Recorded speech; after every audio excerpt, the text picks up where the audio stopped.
बिस्मिल्लाहिर्रहमानिर्रहीम। अस्सलाम वालेकुम स्टूडेंट्स। कल हमने देखा था टाइप ऑफ लैंग्वेजेस और कंप्यूटर लैंग्वेज क्या होती है।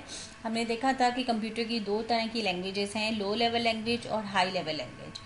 लो लेवल लैंग्वेज 01 की ज़ुबान है जो कि कंप्यूटर की नेटिव लैंग्वेज है।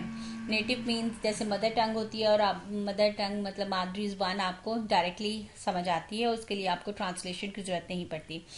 इसी तरह कंप्यूटर की जो नेटिव लैंग्वेज है वो 01 की लैंग्वेज है, कंप्यूटर इसको डायरेक्ट समझ आती है कंप्यूटर की। दूसरी ज़ुबान जो है हाई लेवल लैंग्वेज।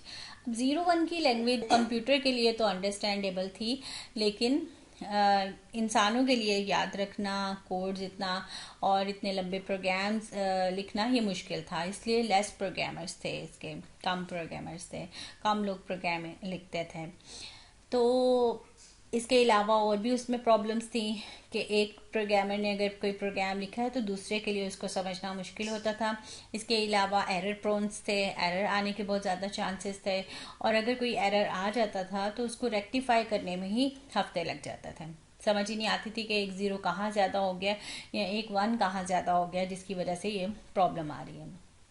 तो फिर ये सोचा गया कि एक ऐसी लैंग्वेज बनाई जाए जो जिसमें इंग्लिश लाइक इंस्ट्रक्शंस दी जाए, ठीक है, जो कि हम लोग इंग्लिश में लिखें और एक सॉफ्टवेयर साथ में अटैच कर दें, एक प्रोग्राम अटैच कर दें जो कि हाई लेवल लैंग्वेज को लो लेवल लैंग्वेज में ट्रांसलेट करे, ठीक है, जो इंग्लिश लाइक इंस्ट्रक्शंस को 01 में कन्वर्ट कर दें।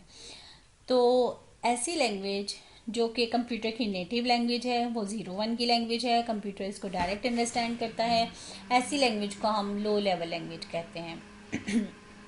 और जो ऐसी लैंग्वेज जिसके अंदर इंग्लिश लाइक इंस्ट्रक्शंस लिखी जाती हैं जो कि ह्यूमन अंडरस्टैंडेबल है, लेकिन कंप्यूटर इसको अंडरस्टैंड नहीं करता और उसके लिए उसे एक लैंग्वेज ट्रांसलेटर की ज़रूरत पड़ती है।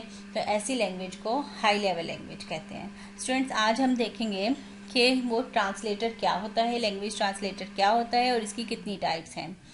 Language translator is a program that translates a program of high level language or assembly language into machine code.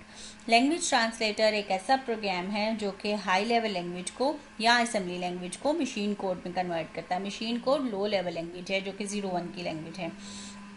Every computer language has its own translator. Her language का अपना ट्रांसलेटर होगा। Computer understands only machine language. A program written in high level or assembly language cannot be run on computer directly. Must be converted into machine language before execution. ठीक है, जो programmes computer सिर्फ machine language को understand करता है और जो programme high level language में लिखे गए होते हैं वो डायरेक्ट कंप्यूटर पे नहीं रन हो सकते, उसके लिए उसे ट्रांसलेशन की ज़रूरत पड़ती है। और ऐसा सॉफ्टवेयर जो ये ट्रांसलेशन करता है उसको लैंग्वेज ट्रांसलेटर कहते हैं। There are 3 types of language translators: compiler, interpreter and assembler. इन तीनों का काम ट्रांसलेशन करना है, हाई लेवल लैंग्वेज को लो लेवल लैंग्वेज में कन्वर्ट करना।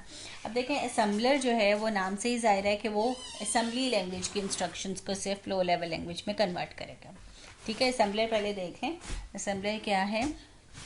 N assembler is translating program that translates the instruction of assembly language into machine language, ठीक है। एक ऐसा ट्रांसलेटिंग प्रोग्राम जो कि हाई असेंबली लैंग्वेज के इंस्ट्रक्शंस को मशीन लैंग्वेज में कन्वर्ट करता है, उसको असेंबलर कहते हैं।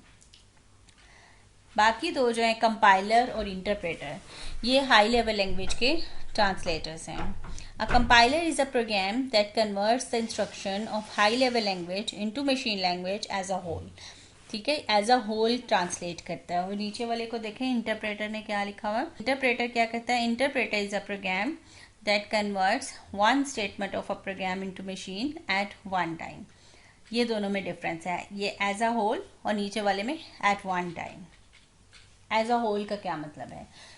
स्टूडेंट्स देखें, ये दोनों लैंग्वेज ट्रांसलेटर हैं जिनका काम ट्रांसलेट करना है हाई लेवल लैंग्वेज से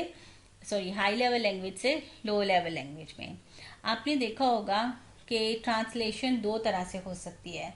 जैसे अगर तलावत होती है असम्बली में, जैसे स्कूल में आपकी असम्बली होती होगी, तो वहाँ पे आपने देखा होगा कि तलावत के दौरान दो तरह से ट्रांसलेशन हो सकती है। उसका तर्जुमा जो बताते हैं, एक तो इस तरह से हो सकता है कि पहले पूरी सूरत पढ़ी जाए और फिर बाद में पूरी सूरत का ट्रांसलेशन कर दी जाए, तर्जुमा पढ़ा जाए। एक ये तरीका हो गया। दूसरा तरीका ये भी हो सकता है कि एक आयत पढ़ी जाए, साथ में उसकी ट्रांसलेशन, साथ में उसका तर्जुमा, फिर दूसरी आयत, फिर उसका तर्जुमा, इस तरह से। तो ये इंटरप्रेटर और कंपाइलर बिल्कुल इसी तरह से काम करते हैं। कंपाइलर जो है वो एज अ होल काम करता है पहली तरह से, यानी कि पहले पूरा प्रोग्राम लिखा जाए, उसके बाद उस पूरे प्रोग्राम को ट्रांसलेट करके एक अलग फाइल बना देता है। ये कंपाइलर काम करता है, इसको कहते हैं एज अ होल काम कर रहा है। और जो इंटरप्रेटर है वो लाइन बाय लाइन ट्रांसलेट करता है। पहले एक लाइन लिख लें, साथ ही उसकी ट्रांसलेशन हो जाती है, साथ ही एग्जीक्यूशन हो रही होती है, तो फिर दूसरी लाइन लिखेंगे, साथ ही उसकी ट्रांसलेशन हो जाएगी।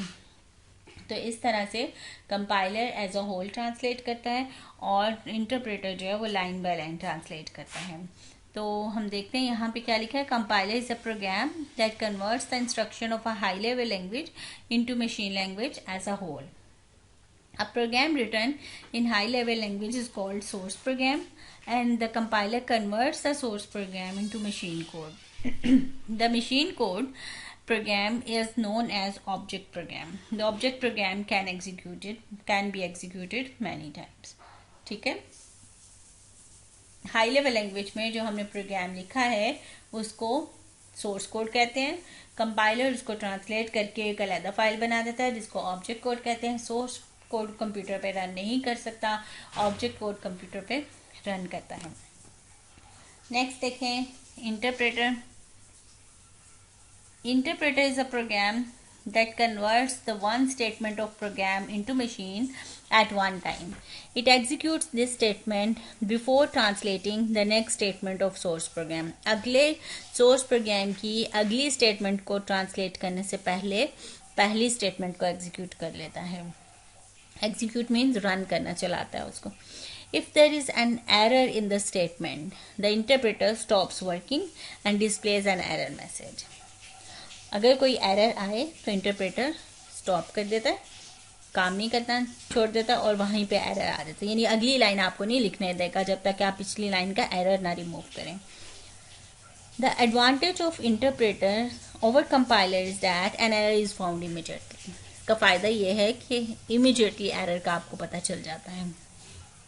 सो the programmer can convert errors during program development, can correct errors, ताकि प्रोग्रामर जो है वो एरर्स करेक्ट कर सके। डिसएडवांटेज ये है interpreter is not very efficient. The interpreter does not produce an object code. Interpreter is not very efficient, बहुत ज़्यादा फास्ट नहीं है एज कम्पेयर टू कंपाइलर, और इसका ऑब्जेक्ट प्रोग्राम भी नहीं होता। ये हर दफ़ा जब आप रन करेंगे प्रोग्राम तो आपको इसको बार बार एग्जीक्यूट वो ट्रांसलेट करना पड़ेगा। It must convert the program each time it is executed. हर टाइम जब ये एग्जीक्यूट होगा प्रोग्राम तो इसको ट्रांसलेट करना पड़ेगी। Visual Basic uses interpreter. कुछ high level languages compiler use करती हैं, कुछ high level languages interpreter use करती हैं। हम लोग जो सी लैंग्वेज पढ़ेंगे वो कंपाइलर यूज़ करती है, और इंटरप्रेटर विजुअल बेसिक एक लैंग्वेज है जो कि इंटरप्रेटर यूज़ करती है। ठीक है स्टूडेंट्स, आज के लिए इतना काफ़ी है। उम्मीद है आपको समझ आ गई होगी। इस बारे में अगर कोई क्वेश्चन हो तो आप मुझसे कमेंट्स में पूछ सकते हैं। Thank you very much.